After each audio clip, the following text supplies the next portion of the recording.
मेरे दोस्त, अगर तुम भी रोज ये सोचते रहते हो कि मैं इतना बड़ा काम करूंगा, ये करूंगा, वो करूंगा, जीवन में ये बनूंगा, वो बनूंगा, लेकिन कुछ होता नहीं है, तुम फिर वही आज सोचते हो और कल फिर कुछ नहीं कर पाते और फिर सोने से पहले सोचते हो कि कल ये करूंगा और वो करूंगा।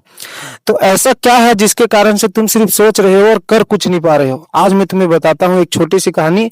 1 मिनट का ये कहानी है, इसे जरूर ध्यान से सुनो। आज तुम्हें समझ में आ जाएगा कि आखिर क्यों इस लूप में तुम फंसे हुए हो और बस सोचते रह जाते हो, कर कुछ नहीं पाते हो।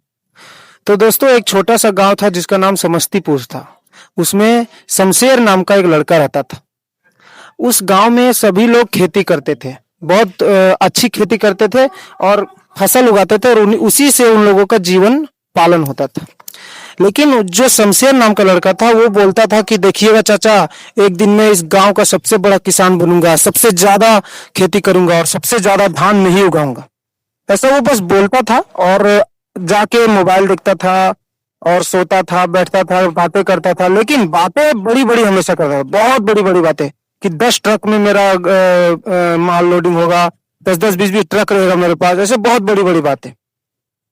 लेकिन गांव वाले भी उसकी बात सुनते थे, उसे कहते थे हाँ बेटा जरूर करना, शाबाश बेटा, इसी तरह सोचना चाहिए और जरूर तुम ये सबसे बड़ा खेती करना और किसान बनना। तो फिर वो अचानक इस सोचते सोचते इस परेशान होने लगा कि आखिर ऐसा क्या हो रहा है कि मैं बस सोच तो रहा हूँ लेकिन कर कुछ नहीं पा रहा हूँ। दोस्तों, कुछ दिनों के बाद वहां पर एक बाबा आते हैं जो कि बहुत सिद्ध बाबा होते हैं और मुनि होते हैं। वो आते हैं कुछ दिनों के लिए उस गांव में घूमने के लिए, भ्रमण करने के लिए। तो वहीं पर सब जाके उस बाबा से मिलते हैं और अपनी अपनी परेशानी बताते हैं। तो शमशेर भी जाता है और अपनी परेशानी बताता है। तो बाबा कहते हैं कि ठीक है, तुम्हारी परेशानी का हल मेरे पास है, ठीक है। तो बाबा क्या करते हैं कि अपना एक पीयूष नाम का उसके पास एक चेला होता है, उसको बुलाते हैं और पीयूष नाम के चेले से कहते हैं कि इसे तुम इसकी समस्या का हल बताओ। क्योंकि वो उसका चेला होता है तो उसको सब कुछ पहले से पता होता है कि उसको गुरुजी ने ट्रेन करके रखा था, बाबा ने उसे ट्रेन करके रखा था कि पीयूष कैसे समस्या का हल तुम्हें देना है। पीयूष क्या करता है कि 2 तरह का बीज लाता है और शमशेर को देता है और कहता है देखो शमशेर, ये एक बीज है, ये बीज है सफलता का और सकारात्मकता का।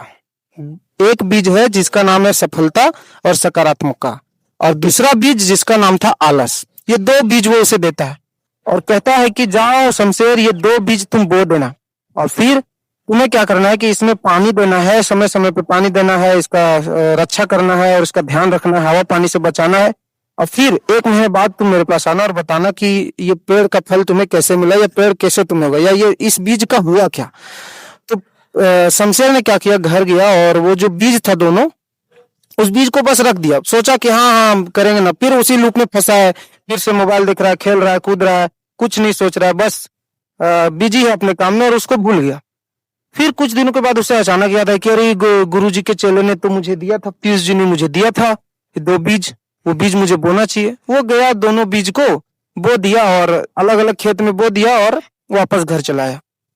1 महीने बाद वो जब आके देखा, और एक बात ध्यान रखिएगा, वो बीज देने के बाद ध्यान देना छोड़ दिया कि मुझे उसमें पानी देना है, उसका ख्याल रखना है और उसमें मतलब हवा पानी से बचाना है, तेज हवाओं से, ये सब कुछ नहीं किया। फिर कुछ दिनों बाद पानी नहीं देता था। फिर 1 महीने बाद अचानक वो गया अपने खेत में तो देखा उसने कि जो सकारात्मकता का बीज था उसका तो कुछ नहीं हुआ, लेकिन जो आलस का बीज था वो बहुत बड़ा हो चुका था, एक बड़े पेड़ में बदल चुका था। पूरा खेत उससे भर गया था उस बीज से। वो परेशान हुआ, भागा भागा दौड़ा गया गुरुजी के पास। तो गुरुजी ने कहा कि अरे ये शमशेर इतना परेशान क्या है। उसने पीयूष को बुलाया, कहा कि पीयूष बताओ ऐसा क्या किया तुमने कि ये इतना परेशान है। तो पीयूष ने कहा कि कुछ नहीं गुरुजी, बस मैंने इसे सबक सिखाने के लिए वो 2 बीज दिए थे, जो आपने वो बीज मुझे कुछ समय पहले दिया था और आपने मुझे समझाया था, वही बीज मैंने इसको दिया था।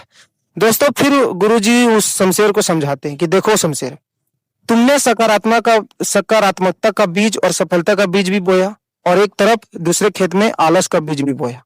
तुमने पानी ना दिया, ना उसका ध्यान रखा, ना कुछ किया, लेकिन जो सफलता का बीज था वो कुछ नहीं हुआ, लेकिन जो आलस का बीज था अपने आप बड़ा हो गया और इतना बड़ा हो गया कि तुम्हारे पूरे खेत को घेर लिया। शमशेर तो कंफ्यूज था। तो गुरुजी ने कहा कि देखो शमशेर, इसी तरह होता है हमारे जीवन में। जो हमारे सफलता का बीज है हम उसको सिर्फ बो देते हैं कि हम ये करेंगे वो करेंगे और करते कुछ नहीं है, बस उसके बारे में सोचते हैं और करते उसके बारे में कुछ नहीं है। इसीलिए वो कुछ नहीं होता है। और जो आलस का बीज है, ये ऐसा बीज है हमारे अंदर जिसके लिए हमें सोचने की जरूरत नहीं है। आलस जितना हम सोचेंगे कि आलस नहीं करेंगे, बस आलस रखेंगे अपने अंदर, आलस बढ़ते जाएगा और आलस एक दिन इतना बढ़ जाएगा कि हमें घेर लेगा और हमें बांध के रख देगा, कुछ भी नहीं करने देगा। सोच के देखो, अगर तुमने सोचा है कि कल से मैं रनिंग करने जाऊंगा, बस तुम रोज सोचते हो कि मैं कल से रनिंग करने जाऊंगा, सुबह उठूंगा, लेकिन तुम उठते नहीं हो, तो क्या तुम कभी सुबह उठ पाओगे? नहीं उठ पाओगे। अगर तुम सोचते हो कि मैं कल से जिम जाऊंगा, तो लेकिन जाते नहीं हो, तो क्या तुम कभी जिम जा पाओगे? नहीं। लेकिन अगर तुम ये सोचते हो कि मैं कल से बस सोऊंगा, तो तुम अपने आप सोओगे, तुम्हें सोचने की भी जरूरत नहीं है। आलस इस तरह से होता है। तो दोस्तों, अगर ये कहानी आपको पसंद आई है तो वीडियो में कमेंट जरूर कीजिएगा और लाइक कीजिए वीडियो को। और अगर इससे कुछ सीखने को मिला है तो क्या आप सीखे इससे, और मोरल ऑफ द स्टोरी क्या था आपके नजरिए से, जरूर कमेंट कीजिएगा। राधे राधे दोस्त।